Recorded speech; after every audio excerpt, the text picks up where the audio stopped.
Okay, so this is a typical second order systems, and this one we can express in a more convenient form. So I divide the numerator denominators by, I scale down by omega squared. So that will becomes S omega n squared plus 2 zeta S omega n plus 1. Okay?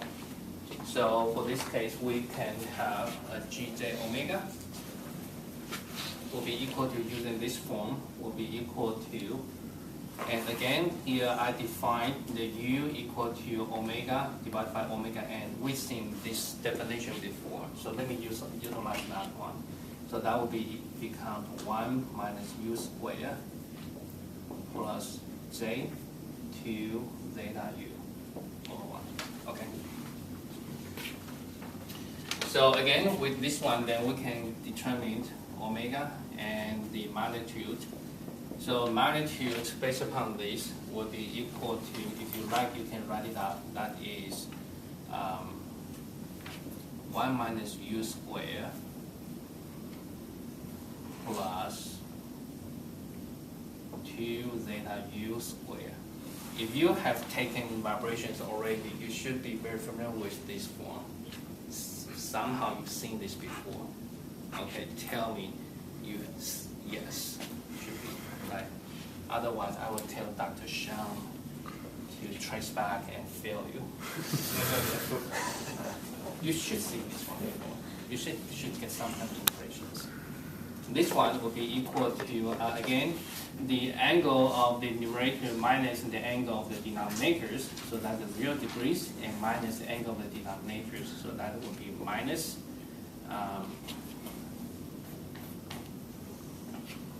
1 minus u squared plus j 2 zeta. Okay, so once we have this one ready, then we can do, again, when omega is very small, and for example 0, then the magnitude equal to, and so omega, I would say omega divided by omega n here, because we use this one. So how about let me use this? Okay. So using the dimensionless frequencies. So when u is very small, basically this one equal to 1. Right? No, that one when u become very small, yes, that equal to 1. And the angle, this one basically equal to 0 degrees. When u is very small, the imaginary part is small. This is become 1, so that one angle equal to minus 1, so that is 0 degrees. Okay. And again, when u we look at when u equal to 1. So that means we're looking at the omega at the natural frequencies, which means we look at the conditions for we call the resonance frequencies here. Okay, when u equal to 1.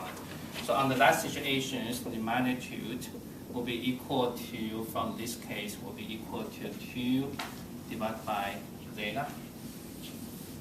As we simply plug in u to here. Okay, and this angle will be equal to, then by plugging here, the real part becomes 0, and only have an imaginary part, so that is always will be 90 degrees minus angle of j times 2 zeta. So doesn't matter what the value of the zeta, this is always 90 degrees, because this is only the pure the complex number, so that is 90 degrees. Okay. So now when u approaching to big, so when u become very big, then basically denominator will dominate. So g will be approaching to 0. And for this case, so when u becomes dominate, how can we deal with this one? So look at here. You can visualize like this to help yourself. So say this is a minus, when U become very big, basically this is, you can imagine that is the infinity square plus the imaginary part. Imaginary part is infinity. So for this case, we can try to see in the complex plane, the real part is very, very big and infinity squared, so that is much bigger compared to the imaginary part here. So for example, this imaginary part should be certain positive, but this magnitude compared to this one is almost small. So basically you can say that point is almost here. Almost here, right? So I would say almost zooming, that point should be always here. Okay, so that means from here, if that point is almost there, then the angle is how much? 180. 180 plus with this one is minus 180 degrees. You good?